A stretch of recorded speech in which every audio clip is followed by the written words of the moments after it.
Ano po ang second part ng talk? Embracing the fiat of Mary as tool for transformation.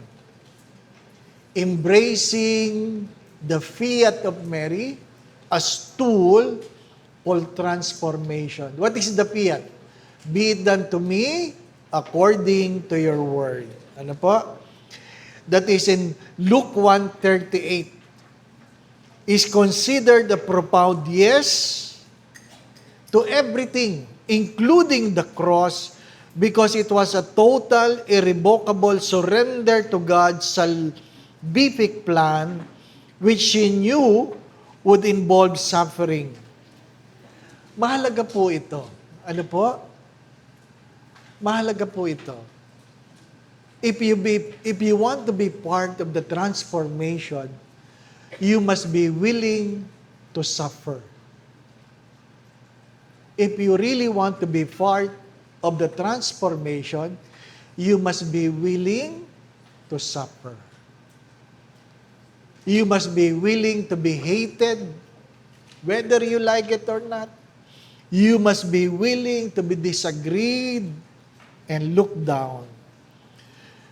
This initial consent of Mary was not just a one-time agreement to become the mother of God, but a lifelong commitment to participate in her son's redemptive mission, which culminate in the Calvary. Hindi isang oo lang ito. Ano sabi ng Diyos? Let your yes be yes, let your no be no. Every time you say yes, you are saying no to others. The yes of Mary is not a one-time event, but a lifelong event. It is a yes to the cross. It is a yes to the cross. Unless we are willing to embrace the cross, there will be no real transformation. Pero pag pinag-usapan ng cross, ay nako, wala na. Number 1,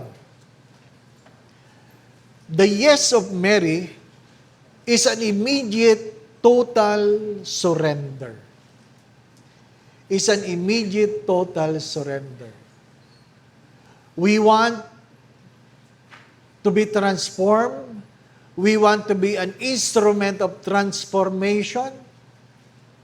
We have to surrender our will to God. It is an unconditional acceptance of God's will. She did not know all details of what lays ahead, but she trusted God completely. That's why you need to bring this into prayer. You want transformation? You want to be an instrument? When you say yes, are you willing to submit your will to God? And are you willing to accept the will of God in your life? Kaya nga problema natin mga Pilipino, mahilig lang tayong magsimula. Mahilig lang magsimula. At wala tayong kadalasang natatapos. Wala tayong natatapos. Ano po? Hindi. Hanggang huli. Di ba? Binibiro ko yung mga kinakasal ko kasi pati yung pagsusuot ng singsing talagang kailangan may drama na. Nagkasal ako kailan lang. Kailangan may background. Ano po? Kailangan bang may background? Ano po?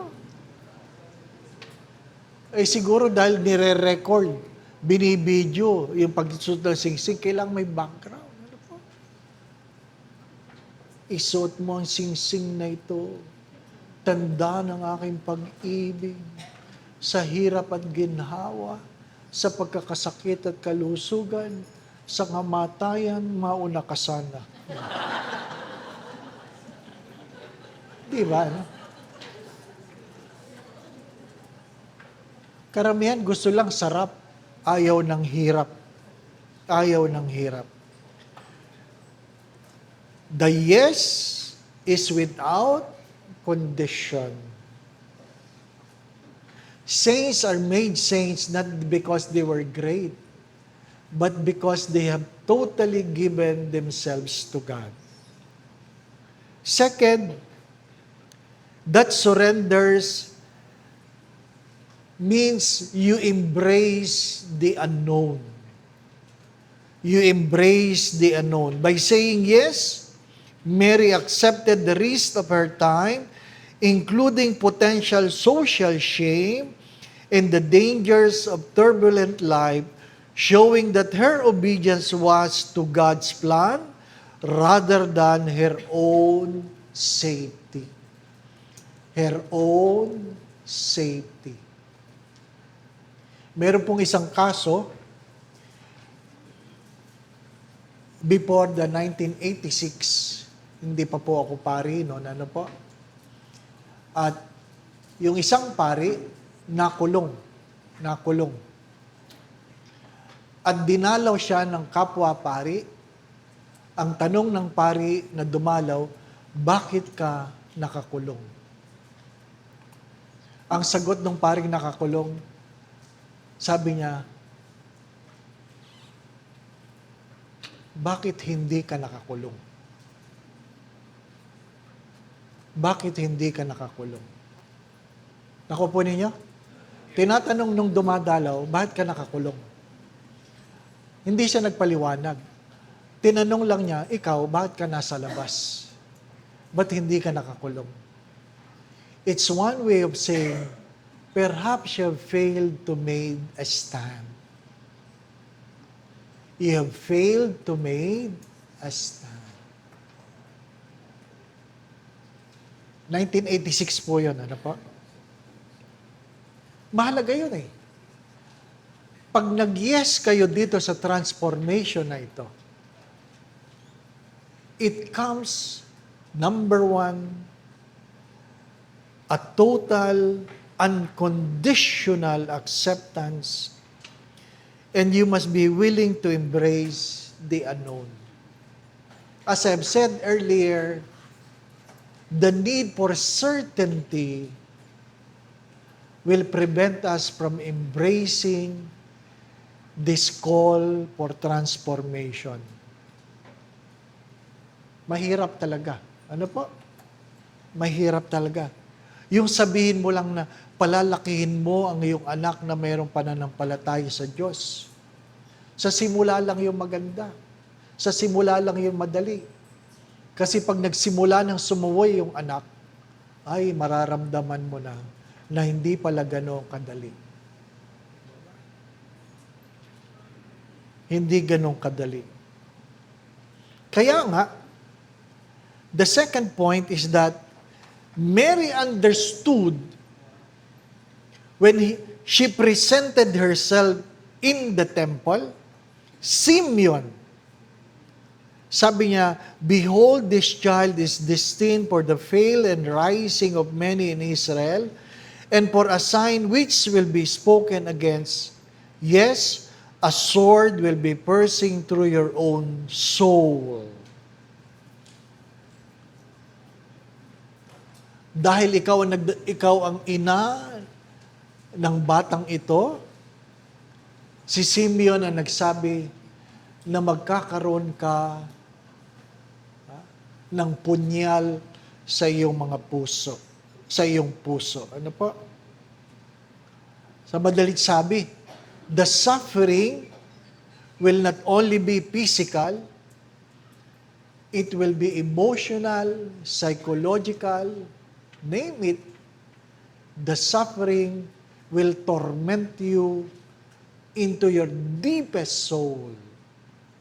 Bubulabugin ka ng iyong desisyon.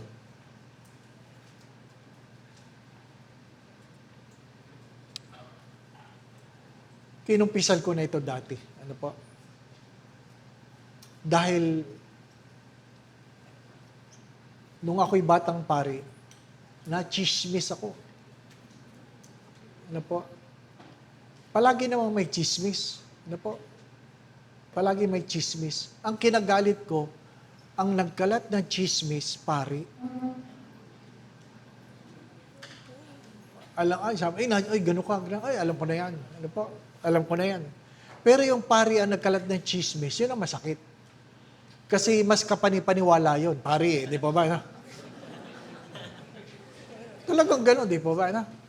At sinabi ko talaga kay Bishop Sok, pag nakita ko yung Bishop, sasagasaan ko yan. Talagang galit na galit ako. Alam niya, na-depress ako doon.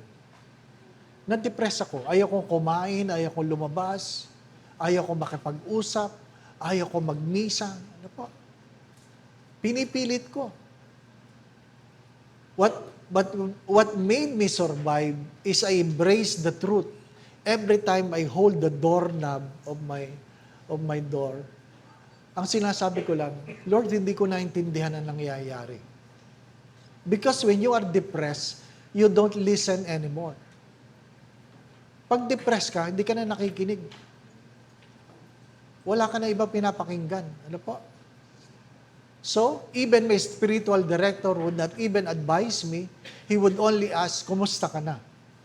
Kumusta ka na? He would not even tell me what to do. He would always just say, kumusta ka na? Ano po? And I think that was enough. But what made me survive is the truth every time I open my door.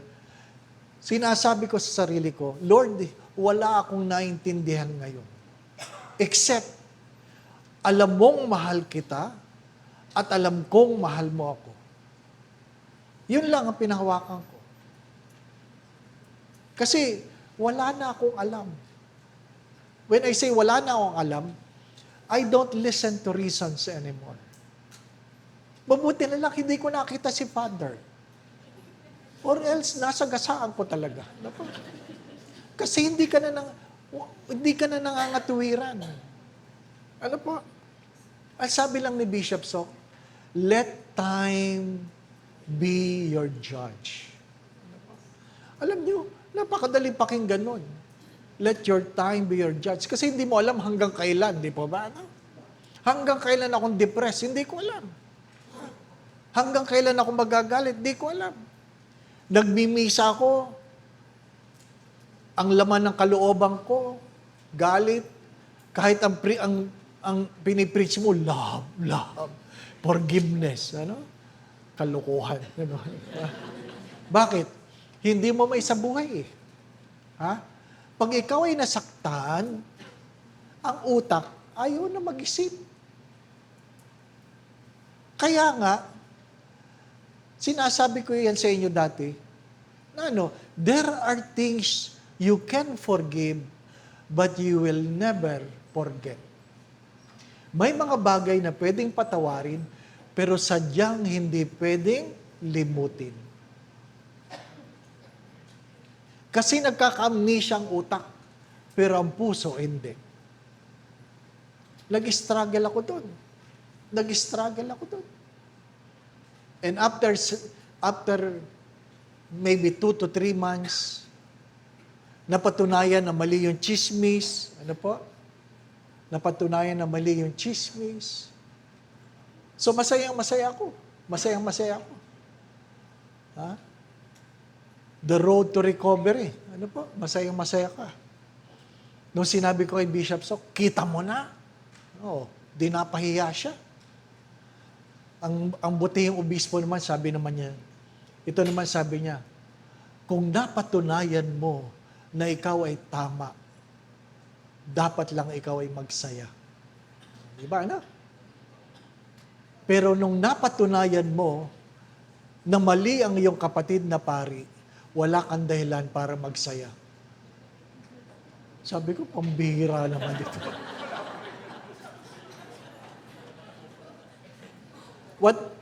It's one way of saying, you never take delight in the wrongs of others. You never take delight on the wrongs of others. That's the difficulty of embracing this faith. Kaya nga sabi ng Diyos, a tooth for a tooth, an eye for an eye. Di po ba? Pero, ikaw, be forgiving. Be forgiving. Ano po? Embracing this faith will always link ourselves to suffering. Sometimes, sabi nga, it is a lifelong journey to Calvary. It's a lifelong journey to Calvary. Dahil ikaw ay butihing nanay, pinipilit mong baguhin ang iyong anak na may pagkukulang. Hindi mo alam kung hanggang kailan yan. Ang meron ka lang ay pananalig sa Diyos na darating ang araw, magbabagong buhay ang anak mo. Pero ang tanong ay kailan? Yan ang pinakamahirap na tanong. Kailan? Because pag sinabihan ka, in 3 years, you can suffer. Naintindihan po ninyo?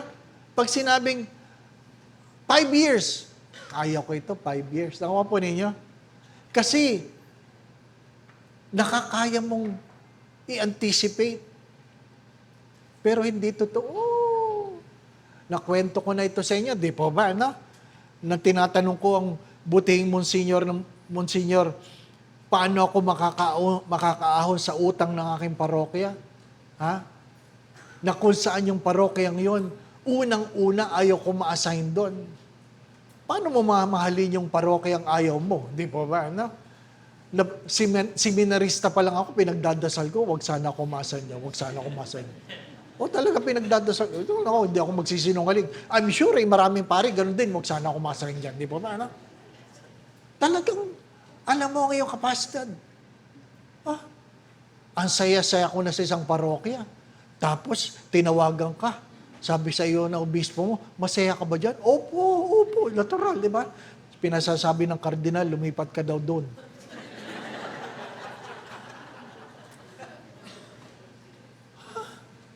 Sabi ko, sa dami ng paglalagyan ko, bakit doon? Sabi ko lang, bakit doon? Sabi ng kardinal. Diba? Tapos tahimik na ako. Tapos sabi niya, kumusta? Sagot mo lang, okay. Di po ba, no? Pero kung tinanong niyang, masaya ba ako? Nawala yung saya. Ayaw ko doon, ayaw nila sa akin. Ako yung paring tinawagan nung parokya ngayon, sabi nila, kayo po si Father Dave? Opo. Nabalitaan po namin, kayo daw po ang ilalagay sa aming kura paroko. Alam ko na, sabi, ang sagot ko lang, talaga? Ano? Talaga? Opo. Yun po ang balita. Gusto lang po namin sabihin sa inyo, ayaw namin sa iyo. Ang kapal. Diba? Gusto ko sabihin, bakit? Gusto ko ba sa inyo? Diba? Sinusunod ko lang ang obispo ko. Diba? Dumating nga ako doon, di ako sinalubong eh. Walang nagbuhat ng gamit ko. Tapos, dahil kaibigan ko yung dating kura paro ko, sabi niya sa akin, Dave, pwede ko bandalhin yung mga naipong ko? Sabi ko, sige po. Kasi yung lilipatan ko, mahirap din. Sige po. Hindi ko naman alam, inipon niya lahat. So, dinala niya lahat. Di po ba? Wala kang kama, wala kang lamesa, wala kang aircon. Ano po? Wala kang kaldero, pati toilet seat, dinala. Totoo yan. Sabi ko, pati ba naman toilet seat? Diba? Batang-batang pari ako. In 6 months, ginawa na akong kura paro ko. In 6 months, can you imagine? In 6 months. Di syempre ramdam na ramdam mo, hindi po ba ano? Ayaw mo sa kanila, ayaw nila sa iyo. Di ba? May utang sila na napakalaki na ang collection mo ay 1850. Diba? Kinukwento ko, kailan matatapos ito? Paano kakainin ko? Ang simbahan may mga electric pang hindi maandar. Bakit hindi matanggal? Kasi baka magalit yung nag-donate.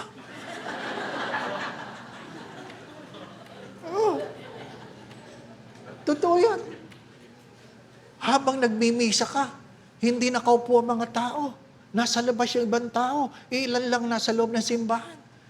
Sabi ko, ano naman klase yung simbahan ito? Hindi napasok ang tao. Tinanong ko, ba't hindi ko kayo napasok? Alam mo, sagot sa akin ng mga tao, kasi po, baka po dumating ang nag-donate ng upuan, paalisin kami. Maynila, ganito ang pag-iisip. Kaya tininan ko yung mga upuan, may mga pangalan na.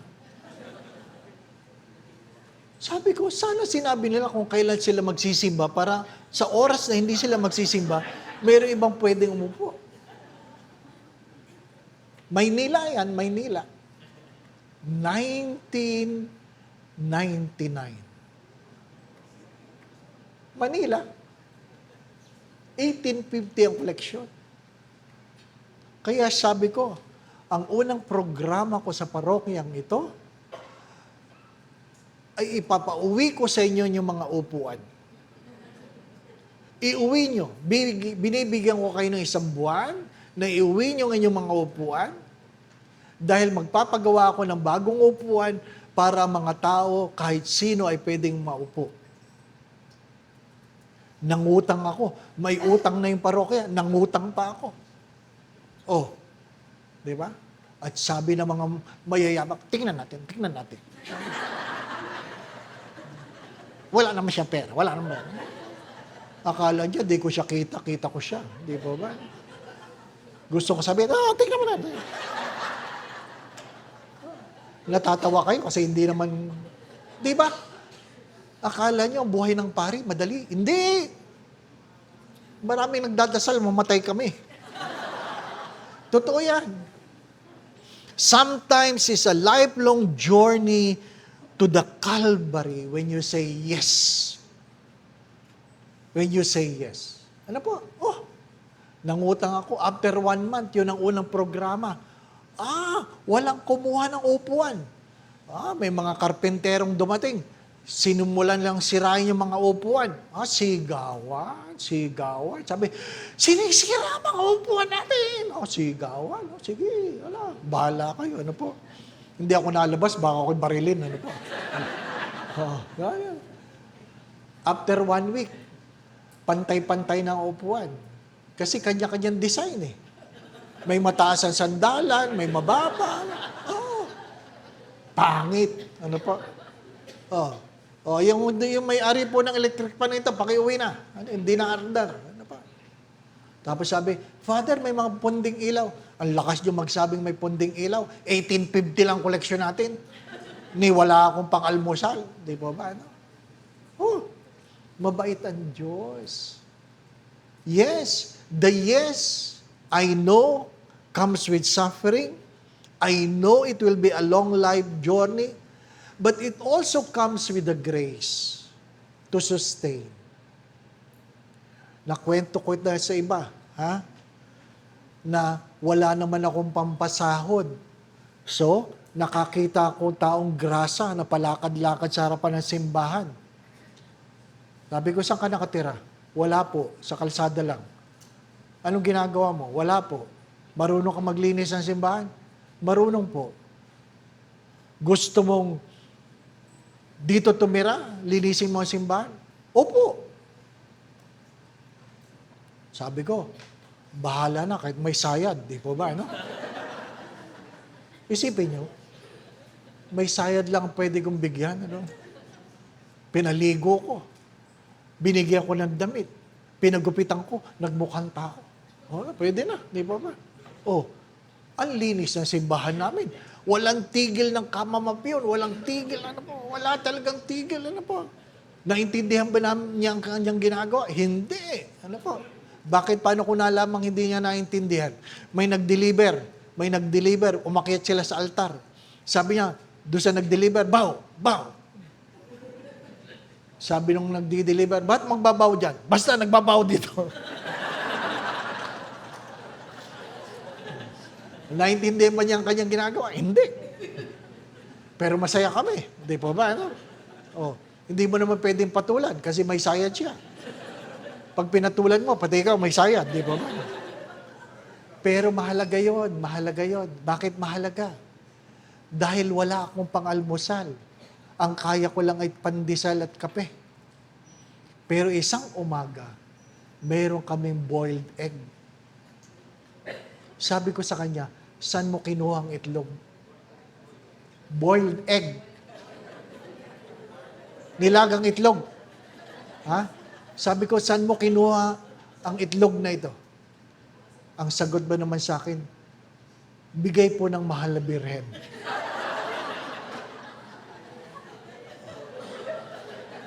Paano nyo kukontrahin yun? Sinong mahal na birhen? Yung birhen po natin. Talaga? Opo. O, di, kainin mo. O. Kinabukasan, nagprito ng itlog. May itlog na naman. Saan mo kinuha ito? Bigay po ng mahal na birhen. Ha? Nakakadalawang araw tayong itlog ng birhen, di pa ba? No? Pangatlong araw, meron na naman.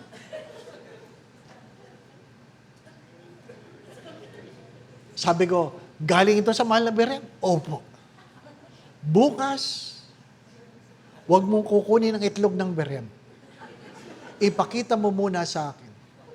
So pagkatapos magmisa, saan binibigay ng birhen ang itlog? Pumunta kami sa aming imahin. Itinaas niyang palda. May itlog. May itlog. Nangingilapot ako. Kasi pinagtatawanan ko siya. May itlog. Hindi ako makapaniwala. O sabi ko lang sa kanya, kukunin mo palagi, ha? Baka mapisa. Palagi kaming may itlog. Isang araw, nagtago ako sa choir loaf. Hindi ako umalis. Tinitingnan ko kung sino naglalagay ng itlog. Hindi ako nagtanghalian. Binantayan ko talaga kung sino naglalagay. Sa maghapong yon, di ko nahuli naglalagay ng itlog. Kinabukasan, may itlog na naman. Alam nga naman nangingitlog ang birhen namin, di ba? At dahil nabalitaan niyo ng mga tao, dumami ang nagsisimba.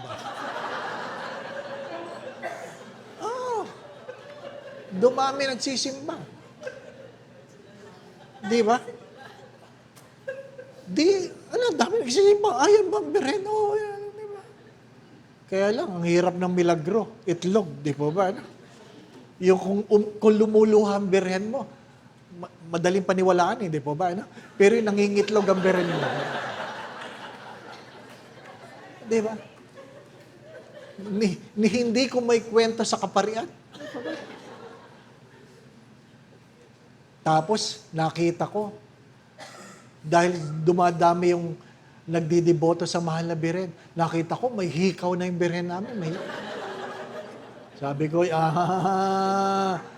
kung ano-anong ginagawa niyo sa birhen, nagpapasalamat daw. At minsan, nabulaga ako dahil na magmimisan ako, tinignan ko ang mahal na birhen, may shoulder bag. Dapat rosaryo, di po ba? No? May shoulder. Ay, nagalit ako. Kayo, kung ano-anong kalukuhan ginagawa niyo dyan, ha? Anong gagawin ko pag naglayas yan? May shoulder bag na. Di ba ba? No? Di ba? Kaya, pinalagyan ko na istante.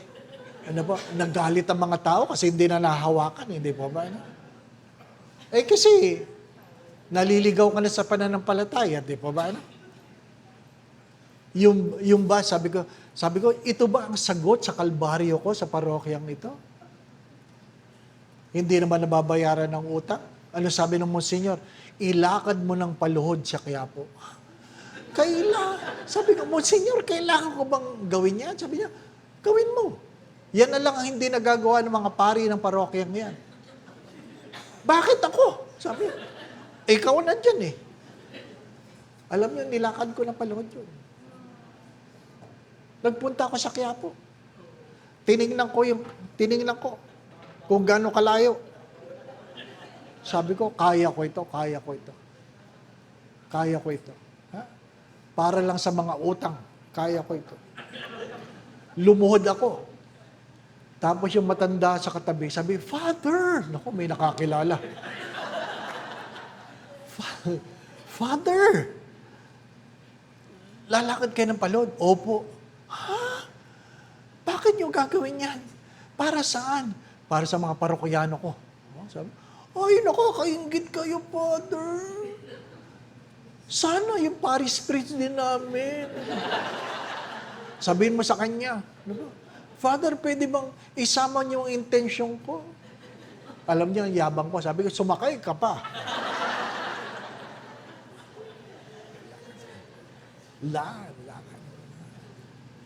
Nako, ang sakit pala.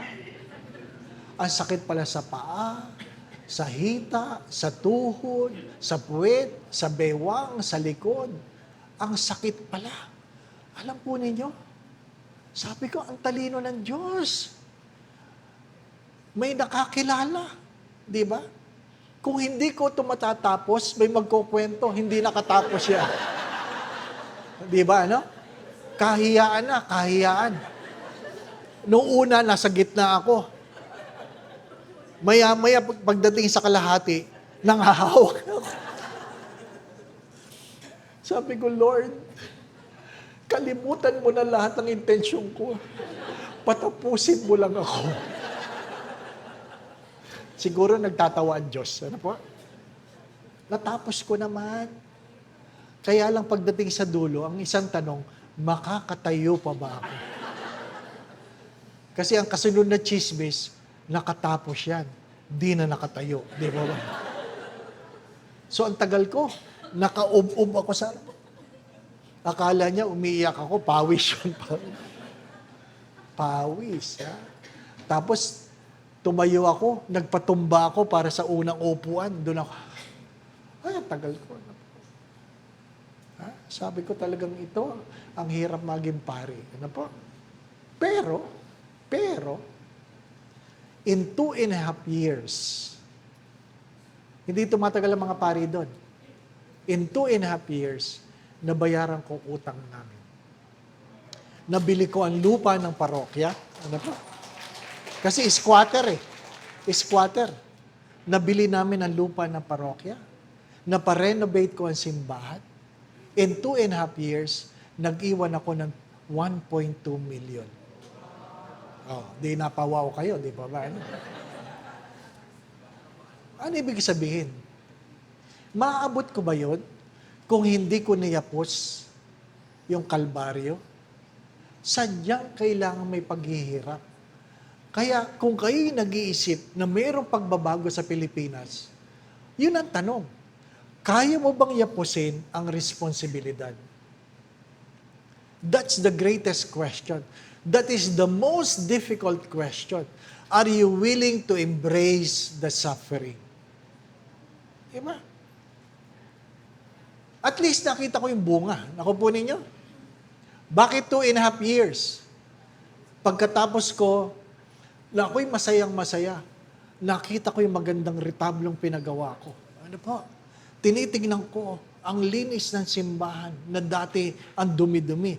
Ang ayos ng upuan na dati iba't ibang hugis. Biglang nag-ring ang telepono. Sa 10 oras ng gabi, nag-ring ang telepono. At ang nasa kabilang linya ay ang butihing Bishop Sok. Sabi niya, Father Dave, kumusta ka? Masaya ka ba dyan?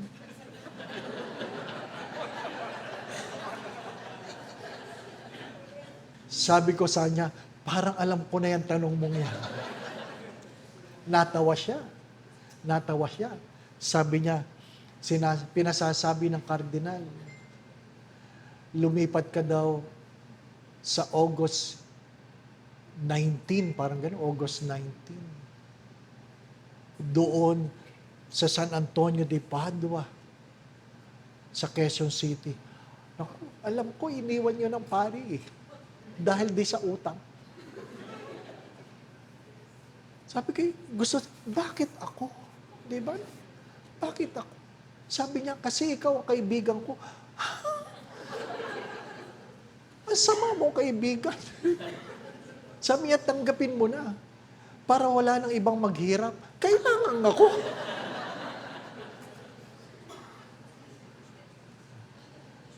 Tapos sabi ko, piyesta namin yun eh. Baka naman pwede mo extend. Sabi, sige, tanungin ko ang kardinal. Nandun ako, lumuluha ako sa harapan ng retablo. Sabi ko, ganito lang ba? Ganito lang.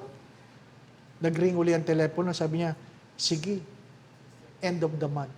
Ha? Ganun kabilis. Kaya nung nagpe-fiesta kami, hindi masaya. Umiyak ako eh.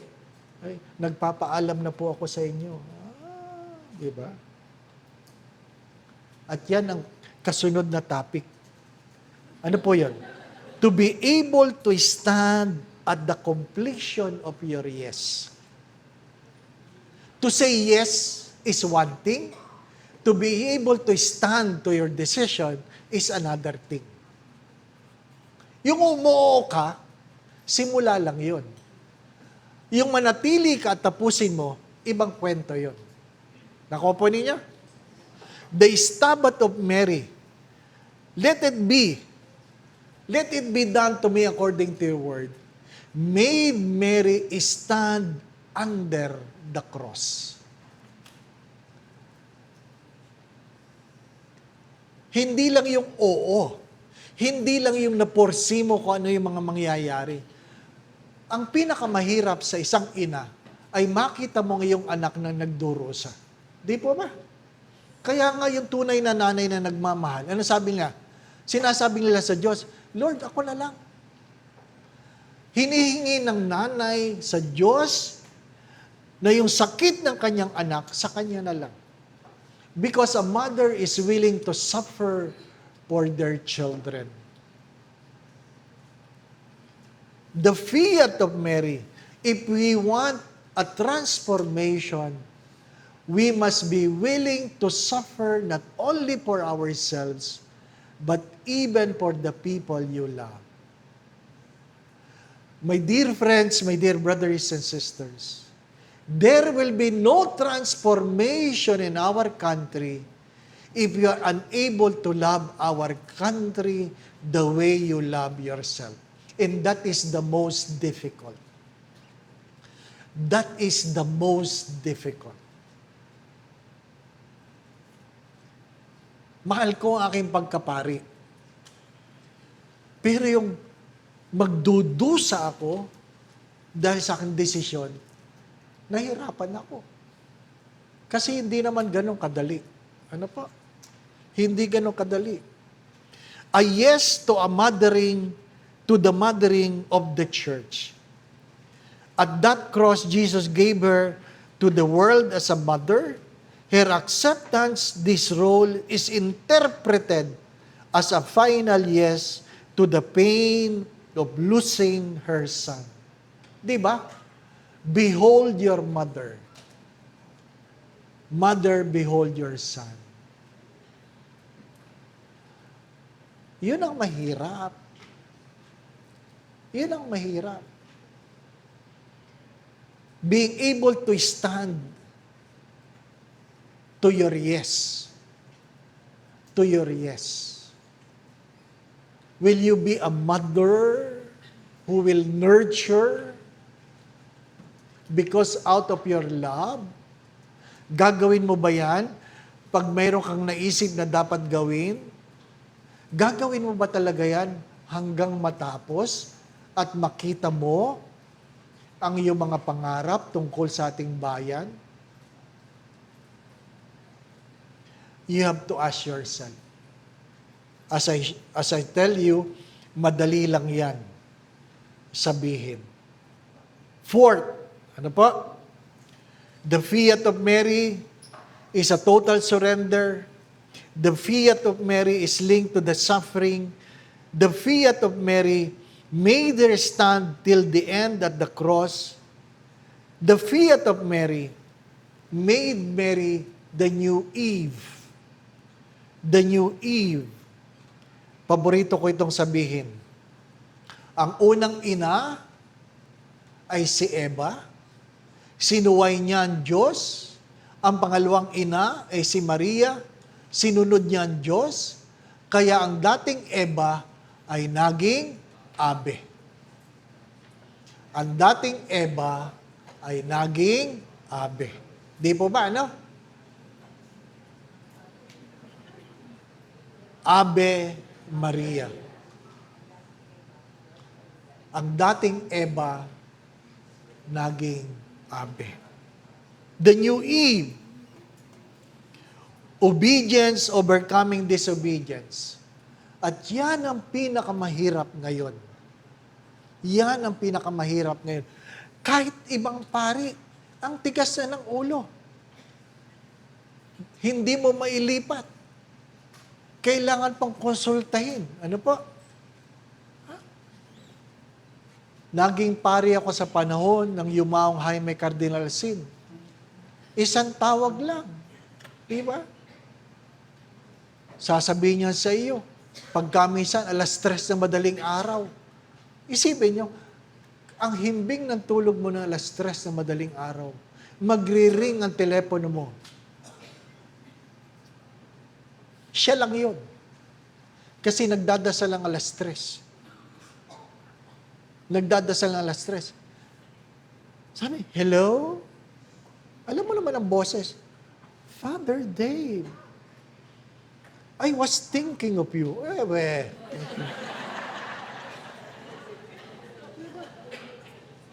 Pero, most probably, talaga sigurong iniisip ka niya kasi ikaw ang tinawagan, di po ba? No?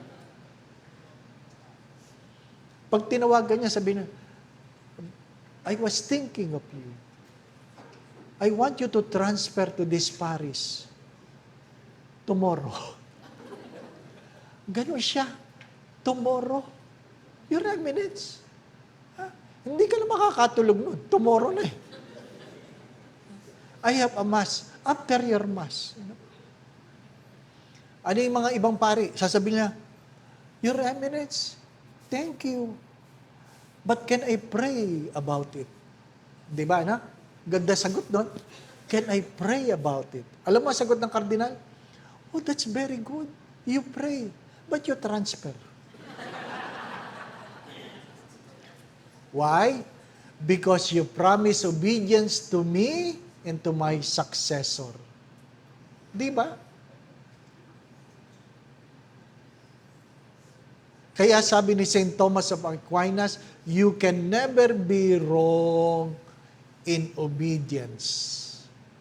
You can never be wrong in obedience. And because of that, the fiat of Mary becomes a cooperation with the redemption. She is not the Redeemer. She is not a co-redemptrix. Mali po yung term na yon. Binago na po yon. She is only the Mother of God who plays a special role in our own redemption.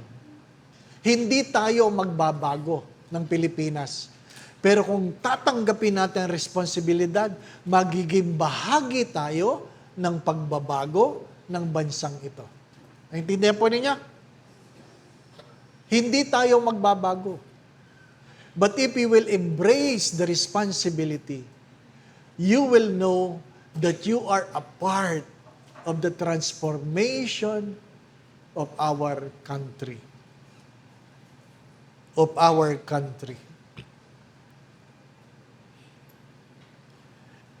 And fifth, the fiat of Mary must be the model of our Christian life. We go back to Mary. We go back to Mary. Sabi ko nga kahapon, two important devotions that we should have. If you want to be holy, two important devotions.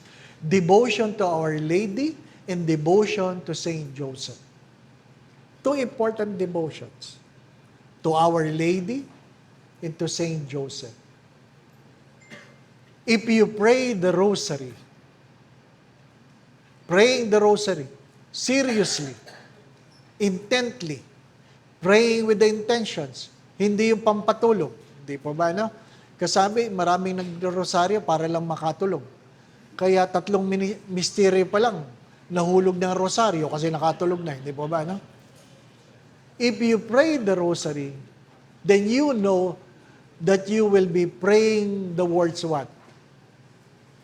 That by meditating in this mystery, we may imitate what it contains and obtain what it promised. That's the seriousness of the rosary. That we may imitate what it contains, the fiat of Mary, and that we may obtain what it promised. A very good devotion. It helps us to say our yes to God and point our fingers to God, telling people, do whatever He tells you. A good mother would tell her children, pointing her finger to Jesus, do whatever He tells you. Yun ang kahalagaan ng debosyon sa mahal na Birhen. Ano po?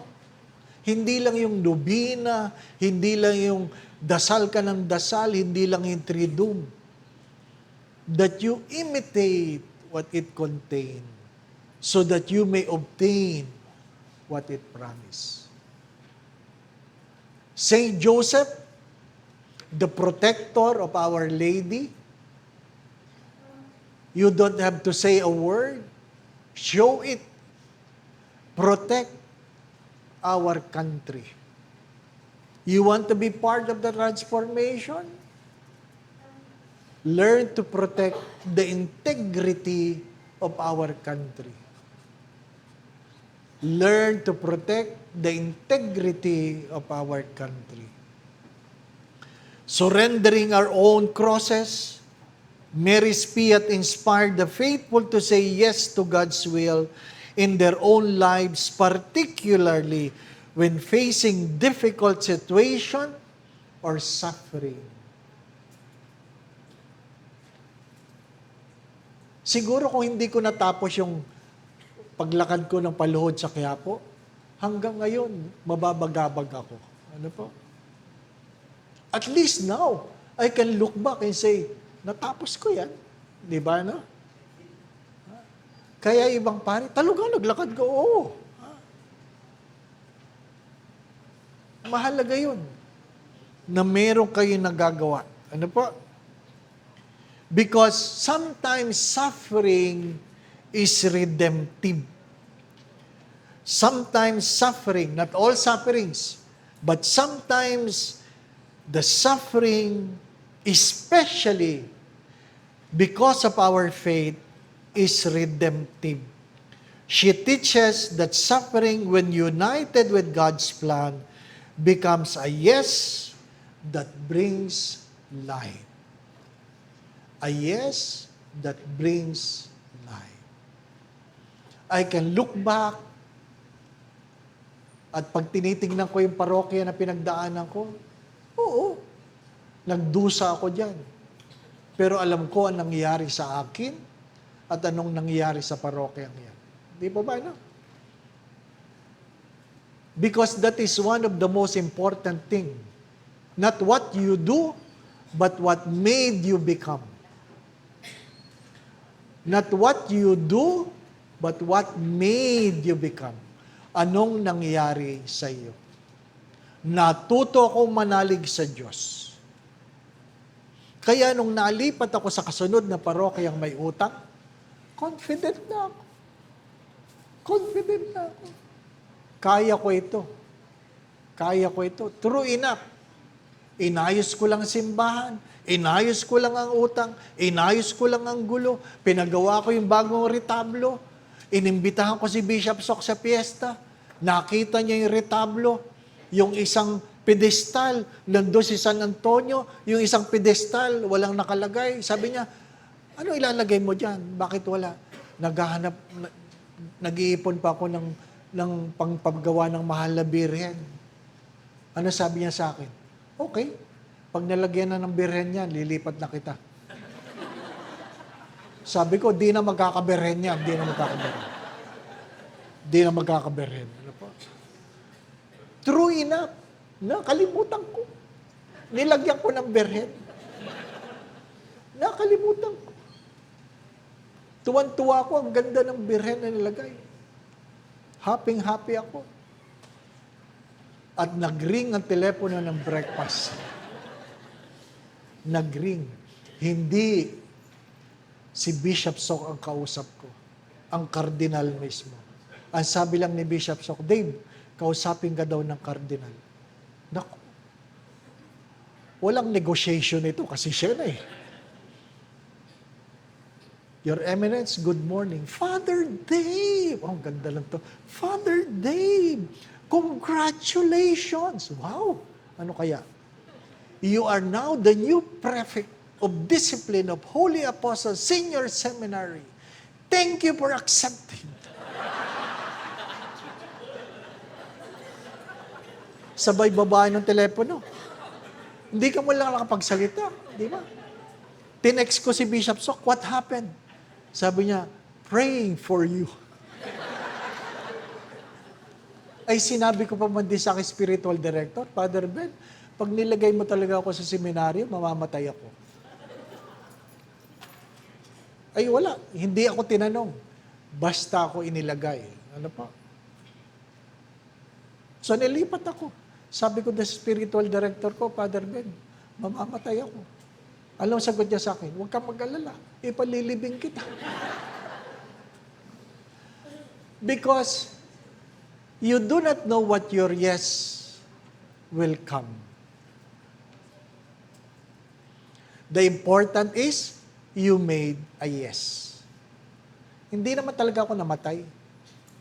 Yun ang pinakamahaba kong assignment. 15 years. 15 years. Ano pa? Kaya nung 2015, the Cardinal Chito Tagle called. Sabi niya, Dave, gusto ba magkaroon ng parokya? Opo. Alam mo, 15 years na ako dito eh. Opo. Saan mo gusto? Kahit saan. Di ba? Oh, binigyan ako ng parokya. Tuwan-tuwa ako. Ha? Nag-retreat pa ako. Sumama pa ako sa retreat ng mga pari sa Roma. Happy ako. After 15 years. Binigyan pa ako ng papal blessing as the new parish priest of this parish. Wow! Ganda. 4 days before the transfer, tumawag ang Cardinal Chito. Sabi niya, Dave, mayroon sana akong request. Naku. Ano po yun? Kasi yung parokya mo, mayroong may gusto. Ililipat kita sa iba. Gusto kong tanungin, sino yung walang hiyang pari na? Patawarin talaga ako. Ano po? Pero alam ko marami ng problema ang kardinal. Huwag mo nang dagdagan. Sabi, sige po. You have my obedience. Huh? Pero ang bigat ng kalooban ko, you have my obedience. Lahat sila nagtaka. Kasi naka-announce na kung saan ako. Bigla ako nalipat. Ano po? Sabi ko, saan po ako ilalagay? Santa Maria Goretti. Alam nyo, wala sa Google yun eh. Wala sa Waze. Hindi kilala. Ano po niya? Pupunta ka sa parokyang hindi kilala. Pagdating mo doon, ang unang sabi ng patron, ipakilala mo ako. Sabi ko sa kanya, di ka kita kilala eh.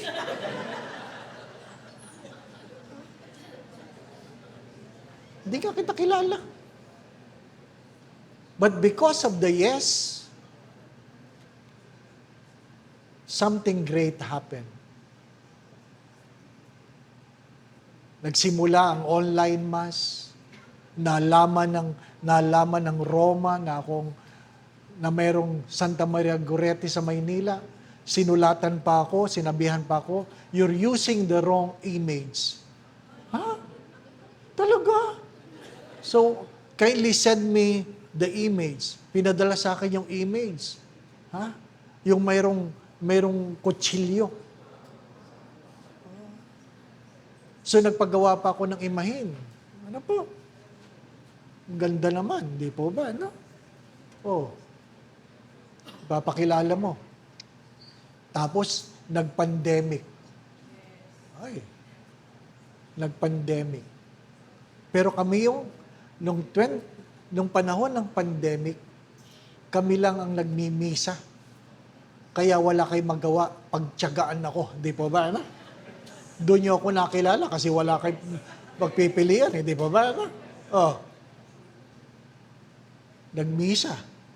Kami yung kauna-unahang nag-open ng communion outside the Mass. Basta nag-online Mass ka, pwede ka pumunta ng alas 10, mag-communion ka. Oh, kami yun. Kami yung kauna-unahan. Oh. Ang pinakamahirap ng sinabi ng Diyos, pakainin mo ang mga street dwellers. Wala kang koleksyon, pakakainin ko pa yan. And yet, the Lord provides. And yet, the Lord provides. From 50 to 100 to 150, hanggang umalis ako, 300. Aba, pinapakain namin lahat. Kahit hindi Katoliko. Yung mga iglesia, yung mga Muslim, nakapila sila. Kailangan ko pang baguhin ang menu.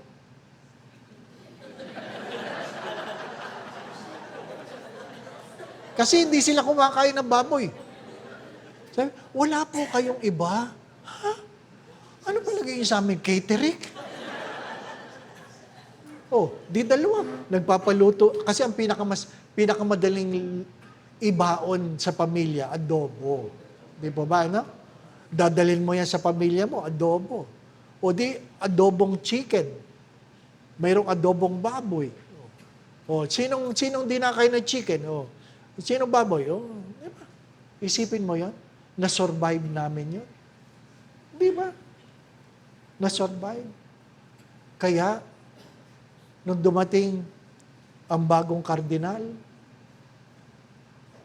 sinabihan ako ang una niyang kinausap. Kasi nilagay ko, where do you want to transfer? None. Sinong gusto mong papalit sa'yo? None. Bakit? Ayoko umalis eh. Ako na. Ay, pinatawag ako, come to Papa. Alam ko na kung bakit ako come to Papa. Ano ba? Breakfast yun. Nandun. Sa Arsobispado. Hindi ko nakain yung breakfast kasi alam ko, pagagalitan ako, hindi pa ba? No? Simple lang, tanong ng kardinal, sabi niya, alam mo Dave, pag pinagbigyan kita, magkakaproblema ako sa maraming pari. Oo nga naman, hindi pa ba? No? Oo nga naman. Ako yung nagpe-preach ng obedience, ako yung...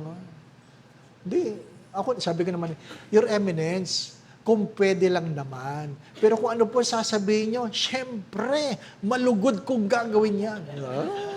Sinungaling. Ano po? Kaya sabi niya, nilalagay kita sa greenbelt. Alam niyo ang problema sa greenbelt? Walang kumbento. Walang titirhan. Ibig sabihin, walang kusina. Apo ninyo. Araw-araw kang uuwi, magbiyahe kang ganyan. Pag nagutom ka, gagastos ka. Walang libre. Ako po ninyo. It's about convenience. Di ba? Sabi ko, cross na naman, cross. Sabi ko lang, pwede po ba akong makitira sa seminaryo? Pinayagan naman ako. Opo, di ba? Pinayagan naman ako. 3 years na ako. 3 years. 6 years assignment, 3 more years. Naman ganun na. Di ba? At least, sabi ko nga sa inyo, if you can anticipate it, regardless of the suffering, kaya mo yan. Di ba ba, no? Kaya mo yan. Kasi paiksi na ng paiksi. Ayaw ko ba doon? Well, matanda na ako. Gusto ko yung paggising mo, nandyan na lang. Di ba ba, no? But what is extraordinary in Greenbelt? We have a parish program supporting 479 poor parishes and contemplatives community in our country. 479. Binibigyan namin yan monthly allowance. Ang dating natatanggap ng mga parokya, 1.5. Kasama yung mga madre. Paano ka magsusurvive sa 1.5? Wala nang nabibili sa 1.5 nga. Di ba ba? No? But in spite of the 1.5 a month, 1.5 a month, plus Caritas Manila, plus ano, ang aming monthly na kailangan sa Greenbelt, 1.1 million a month. 1.1 million. I need to raise 1.1 million just for our apostolate. Dinagdagan ko, ang una kong dinagdagan, ang mga kombento from 1.5 to 5,000 kasi mga kombento ng mga madre, wala talagang pagkunan. Ano pa? So yun ang unang ginawa. 1.5. Naging 1.1 million to 1.4 million a month.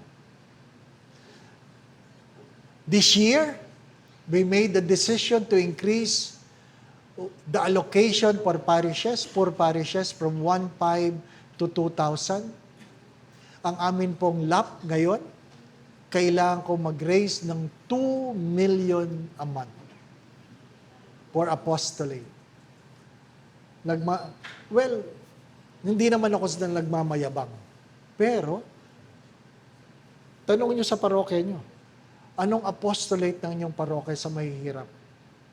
Kami lang ang merong apostolate for the poor, amounting constantly 2 million a month. Di ba? 2 million. Bahagi yan sa pag-yes sa Diyos. You want to be part of the transformation? You must be willing to embrace the suffering. You must be willing to surrender to God, even the things you cannot imagine. You must be willing to stand till the end. Your obedience will help you become part of the transformation and hopefully, you know that the model we have is Mary, who never took the privilege of saying, I am the mother of God. She was never entitled to. She looked at it as a blessing, as a privilege, and never a right. In summary, alas 5 na, magmisa na tayo. The fiat of Mary was the courageous, trusting yes that sets the stage for the incarnation, knowing that the child she carried was destined to be the Savior who would suffer for humanity. My dear friends, my brothers and sisters, don't look at Lent that will end in the Calvary. Look at Lent through the eyes of an empty tomb. Not in the Calvary, looking at Jesus crucified, but at an empty tomb where Jesus has conquered death. May muling pagkabuhay. Kung aasahan natin ang Diyos na naging tapat noon, magiging tapat ngayon. Amen? Meron po bang tanong? Oy, kuya, talagang kanina pa kayo naghahanda ng tanong, ha?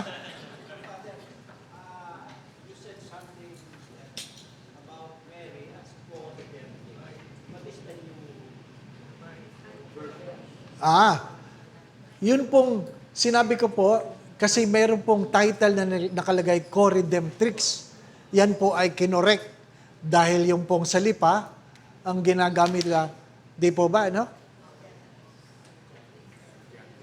Mediatrix of all graces. Ano po? Hindi po. Si Mary po ay mediatrix of all grace. Who is the grace? Jesus. He is not a co-redemptrix. Kasi ibig sabihin po ng co-redemptrix ay tagapagligtas. Hindi po. She is only the mother of the Redeemer. Ano po? So, kinokorek po yan. Mali po yung term na co-redemptrix. Ano po? Mali po yan. Okay? Po. Ano po nangyari Sa? sa Mama Mary na ni X? Hindi nila pa. Nag-minera ko pa rin po.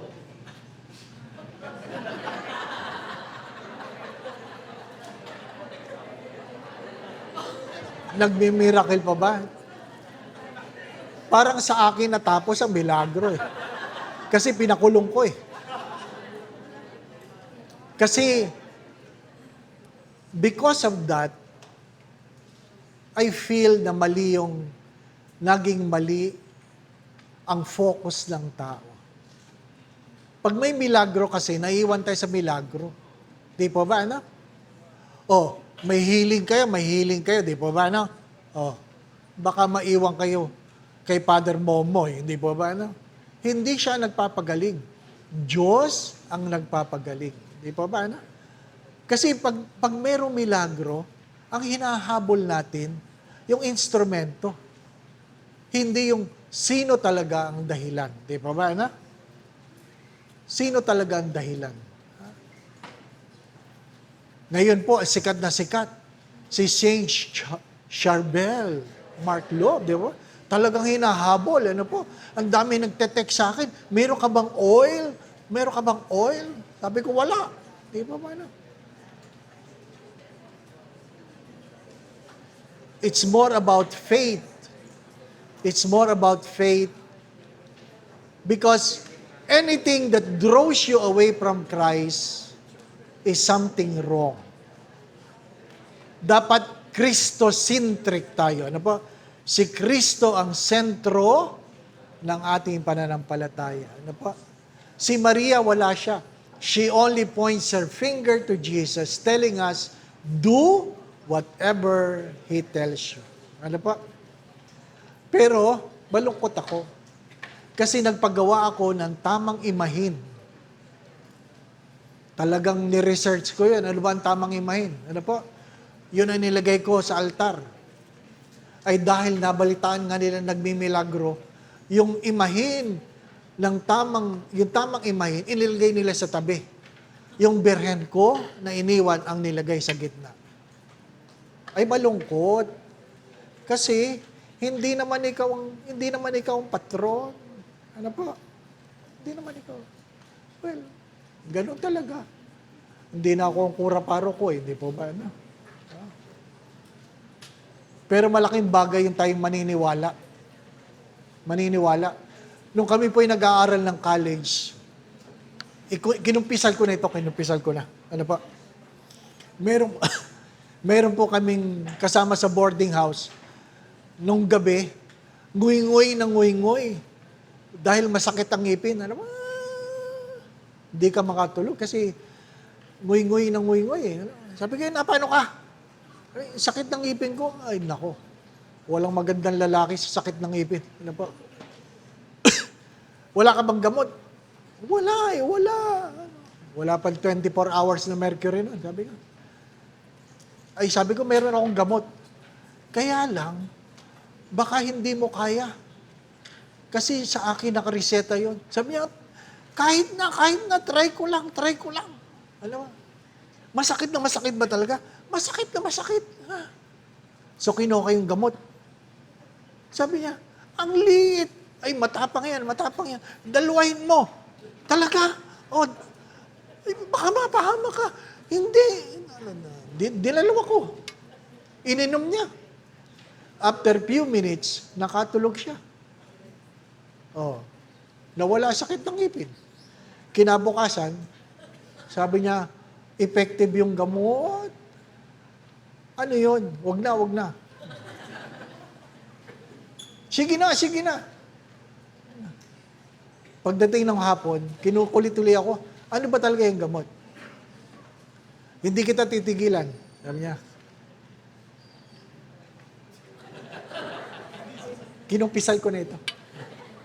Sabi ko, ito yung gamot. Ano?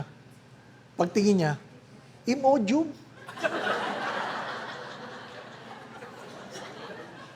Imodium. Sabi niya, kaya pala hanggang ngayon, di pa ako nasi-CR. Alam mo? Ibig ko sabihin, mas makapangyarihan yung pananampalataya niya doon sa gamot kaysa sa gamot na binigay ko. Di po ba? Ano?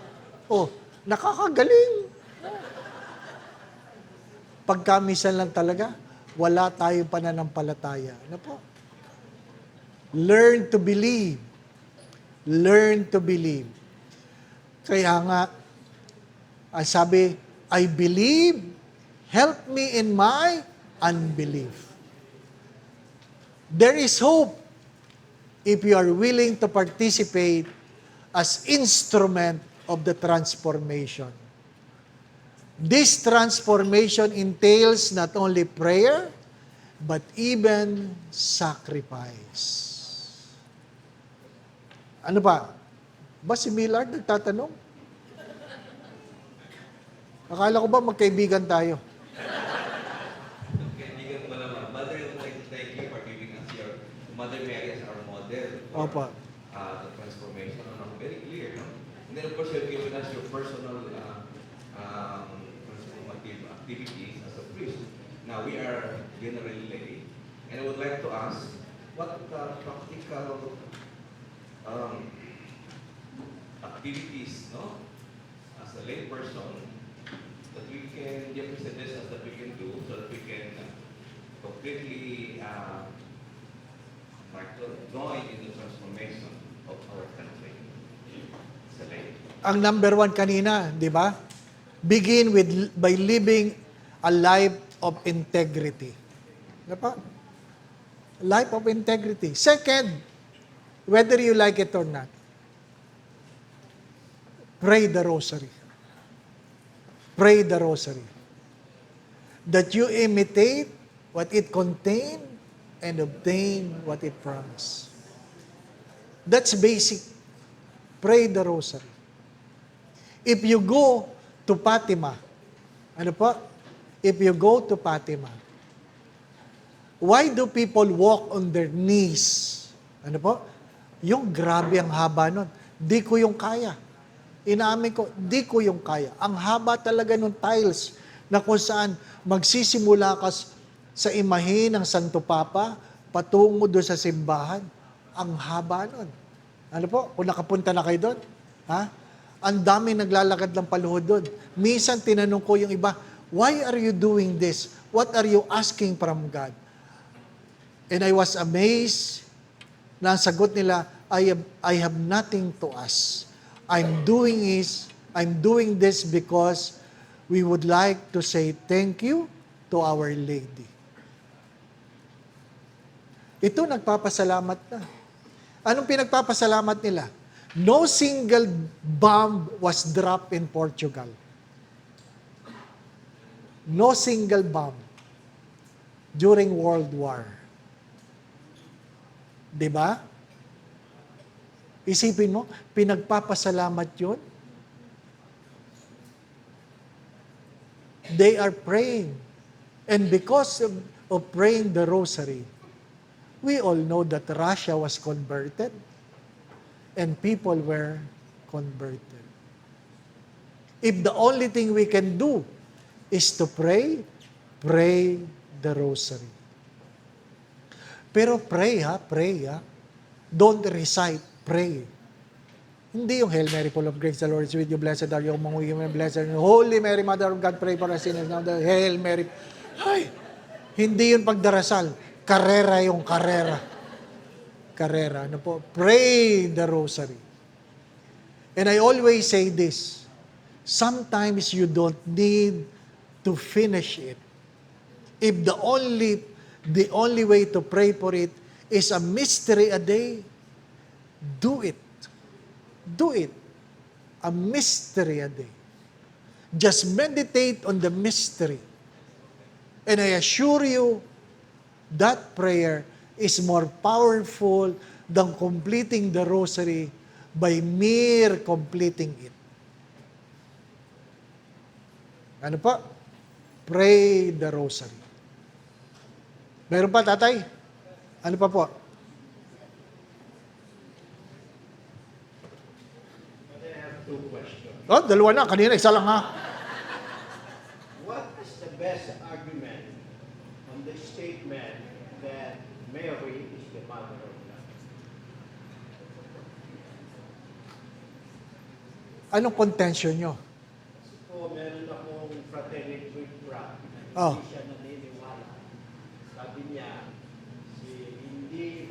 hindi mother of God si Mary dahil beforehand, nag-exist na si Jesus Christ as the Word of God. Ah. So marami akong sinabi, pero hindi pa rin siya exist. Ang tanong nyo doon, sino ang nanay mo? Yun po ang simpleng tanong. Sino ang nanay mo? Bakit siya ang nanay mo? Kasi siya ang nagluwal sa akin. Ang kasunod, nakita mo ba na ikaw niluwal ng nanay mo? May nakakitang iba. Di po ba, no? Hindi ikaw. Di po ba? Nakita niyo ba nanay niyo na lumalabas kayo sa... Wala naman, di po ba, no? Wala. Oh, naniniwala tayo na si Maria ang ina ni Jesus. Totoo po yung contention that Jesus was there even before time. Tama po yun.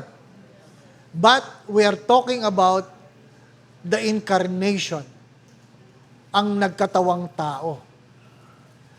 For God to be human, He has to be born of a woman.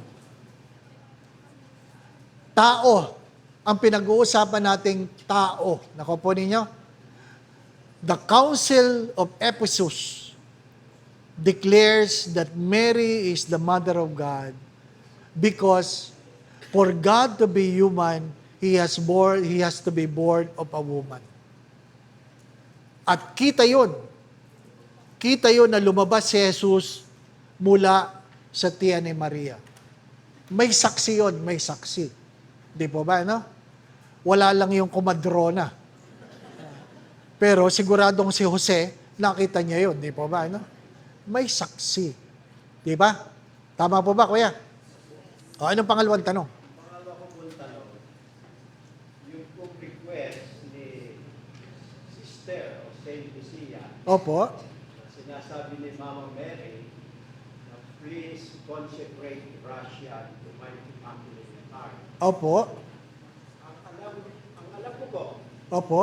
ang kinonsecrate lang ay hindi Russia. The whole world and Russia were consecrated. Opo. Sabi ni Sister Lucia, no. The consecration should only be Russia should be consecrated. Pero ang nangyari po ngayon, kaalaman ko, hindi pa po nako-consecrate ang Russia. Ano Ah, ba ang na-consecrate na po. Russia was consecrated. That's why Russia was converted. The conversion happens after the consecration. And after that, the late John Paul II, now saints, invited us to consecrate the whole world through Mary. Yes, because Russia was the first. Ano po? At alam lang po natin, polis si John Paul II. Polis. So, pag nakikita po kami ni Saint Lucia, tatanong ko po, ano ba talaga? Ha? Kasi, marami na bang hindi nasusulat, di po ba? No? Ang mahalaga, nakita natin ang produkto. We now see what is happening. Ano po? Okay. 5:22. Ano po? Misa na tayo? 5:30. Ay, ano po, Tita Sabsi? May tanong pa kayo?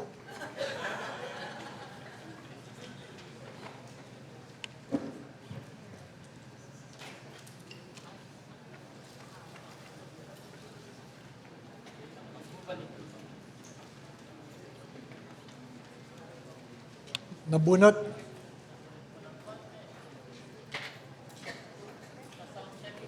Wala. Ito na lang, Tita Sabsi. Father, it said that it is hard that we have to do it, that we have to love our country like ourselves. Are there reasons why the Philippines Filipinos are being accused of not being nationalistic Yes. compared to Koreans or Japanese? Tayo po ang tunay ay hindi tayo patriotic. Kulang tayo sa pagmamahal sa ating sariling bayan. Ano po? Hindi lang naman tayo nagsasabi niyan. Sinasabi rin yan ng ibang tao sa ibang bansa. Ano po? You Filipinos don't love your country. Let us learn to love our country. Ano po? Let us learn to love our country.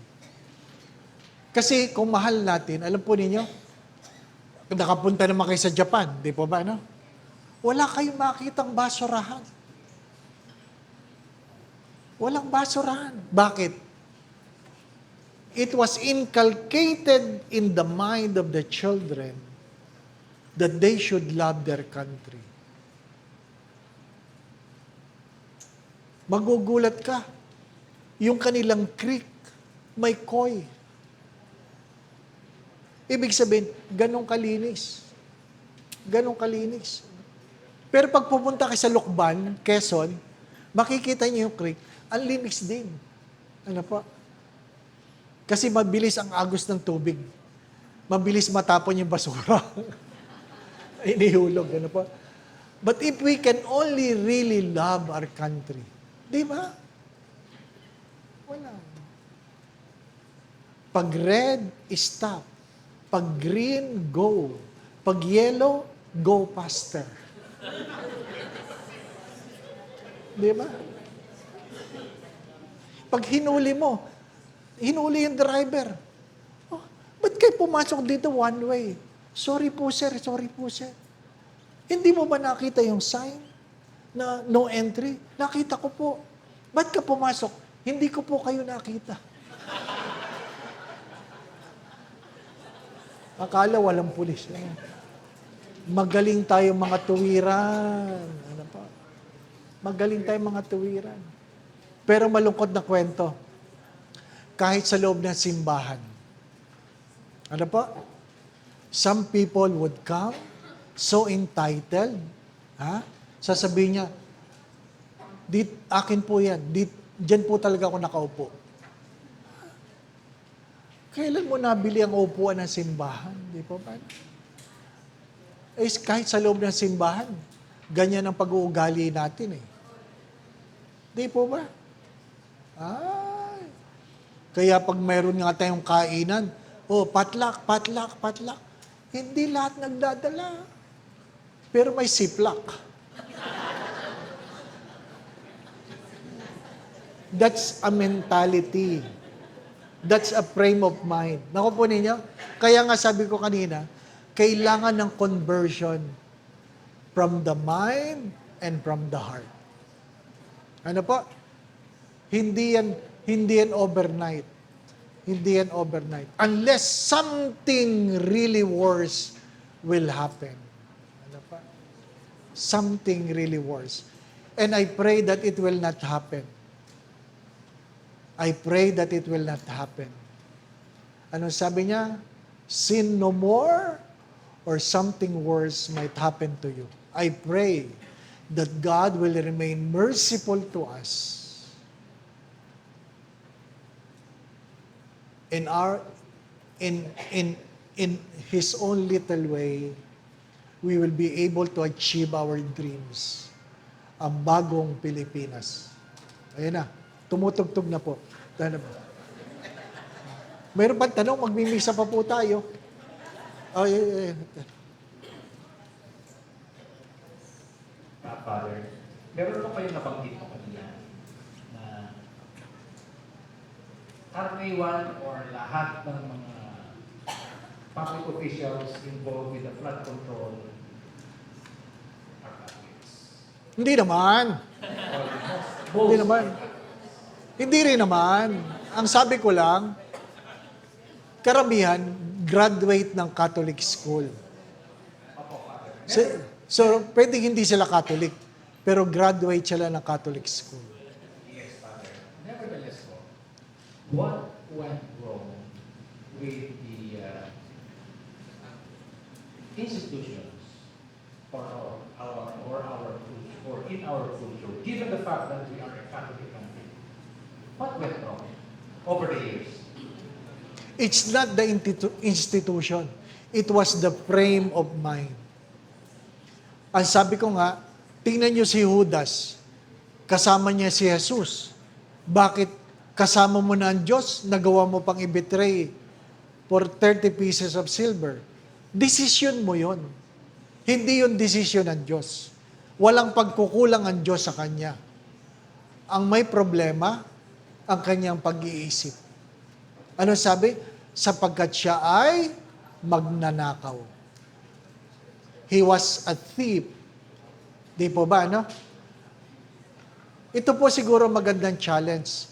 How do you want to be remembered? How do you want to be remembered? It's a sad story. Every time the name Judas Iscariot is mentioned, it comes with a statement, the one who betrayed Jesus. How do you want to be remembered? So it is a personal choice. It is not about the institution. It's never about the country. It's about the frame of mind. Ano po? Maliwanag po ba? Ate, huli na, huli.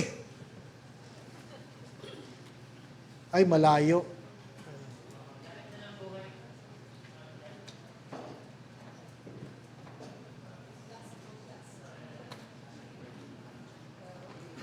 This is not actually a question, but suggestions.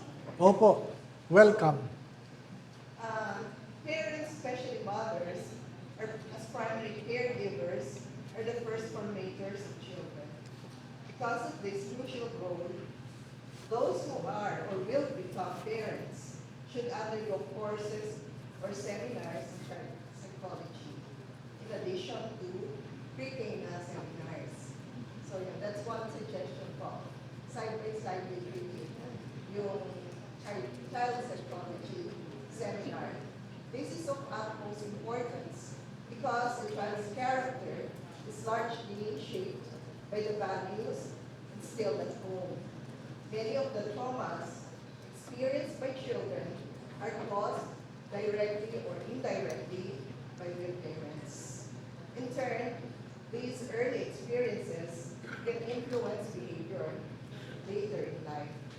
Some of the serious problems in our society, such as corruption and the DPWH issue, abuse and moral decline may be traced in part to improper values formed during childhood. So, in short, I have two suggestions. Child psychology as part of the school curriculum and also side-by-side with pre-K seminar. Pag kayo po'y umattend ng pre-K na sa SEPAM, Center for Family Life, that is 1 week. Kasama po dyan ang child psychology. Ano pa? Alam po ninyo, sa Pilipinas, pag sinabi mo umattend ng seminar, nako, hindi talaga na-attend. Ano po? Naghahanap ng dahilan. Ha? Pero, ito malaking pero. One time, I was watching opera and ang kanyang guest, yung mga victimizers. Victimizers. Pedophiles, ng rape, ano po, mga victimizers. And their thesis is that nagawa ko ito dahil ginawa ito sa akin. I am a victim of. So, kaya daw siya naging rapist kasi ni-rape siya. Kaya siya naging pedophile kasi ginalaw siya. Ano po? So, yun po ang thesis. Maawa kayo kasi talagang ang galing ng presentation. Pero ang twist ng forum is there were people in the guest, in the audience, who said, I was also raped, but I never turned out to be a rapist. I was also a victim, but I never became a pedophile. Ang ibig sabihin nun, decision mo yun. Decision mo yun. Ano po? Decision mo yun. Mahalaga, I think the children must be taught to be responsible. Responsible. Ano po? It's beyond child psychology.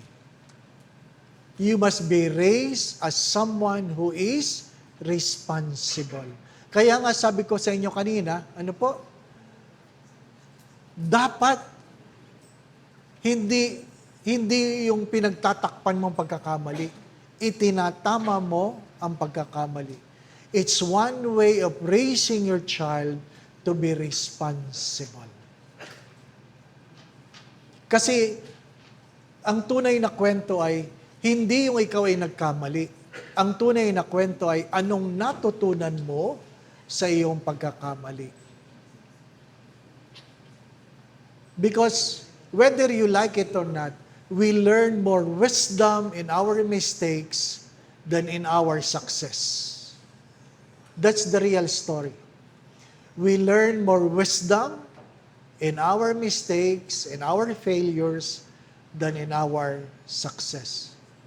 You only need to ask the question, what should I learn from this experience? Hindi yung pinapalo lang ng bata. Hindi. Anong natutunan mo? Mahalaga yun eh. Kasi iba matanda na, wala pa rin natututunan. Wala pa rin natututunan. Okay po? I hope tama na. Ano po? Once again, we thank Father Jason